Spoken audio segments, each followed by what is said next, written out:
Yeah, well, I think one of the earlier pieces of evidence for the rise of fantasy was the success of Buffy the Vampire Slayer.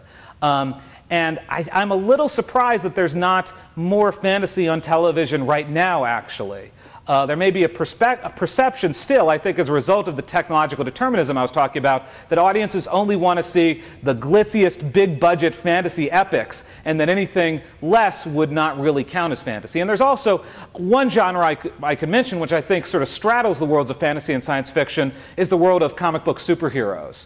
Superheroes often have origins that have these sort of, a good example of science fiction window dressing. Peter Parker's bitten by a radioactive spider. The Incredible Hulk is zapped by gamma rays. But I think actually most comic book superhero stories are less invested in the trappings of science fiction than, say, something like Star Trek is, and veer closer to the world of fantasy. So in that sense, I would suggest something like the success of the TV show Heroes is an example of something towards fantasy. But I would be really curious. One interesting example that I really hope happens, another great fantasy series that's emerged in the last decade is by the writer George R.R. Martin. The Song of Ice and Fire series, which is really sophisticated political fantasy in the tradition of Tolkien, but with a more contemporary sensibility.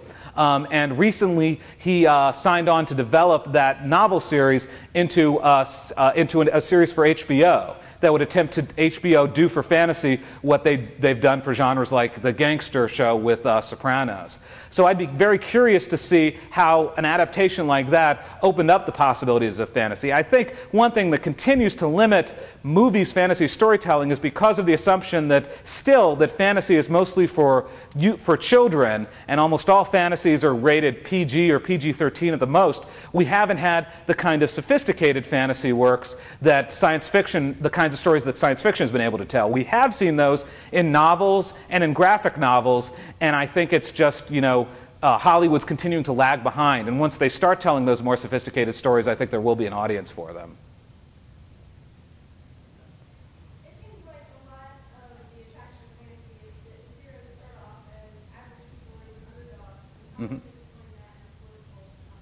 Now, political context, that's interesting. So that's part of what Campbell described as the hero's journey, that you start out as the young, innocent character and develop your skills and sophistication over the course of your adventures, then come back a changed person over the course of your character arc. I'm not sure that in itself has politics. Certainly the Campbellian argument would be, well, that's the story they tell all over the world, so it wouldn't inevitably have a kind of politics. I think the way the politics of that would shake down would be in the way the story is told. That could be, for example, a more conservative way to tell that kind of story is, well, even in Star Wars, the fact that it turns out that Luke was actually the son of a Jedi. He's not just an average guy, but he was actually born to his role as an intergalactic figure.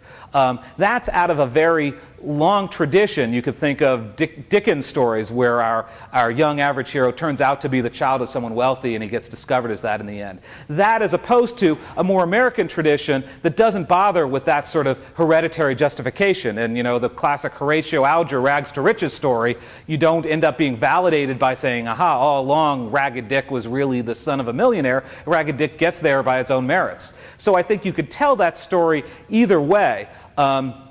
Lord of the Rings in that way, I find, one of the things that I think makes the Lord of the Rings very British, the work of J.R.R. Tolkien, is that it does have that kind of fetishization of bloodlines and the fact that Aragorn is destined to return as the king.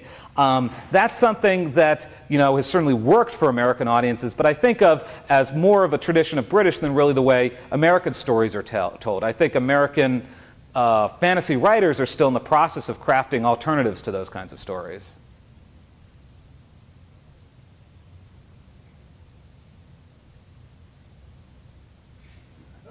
Okay? Well, thank you very much.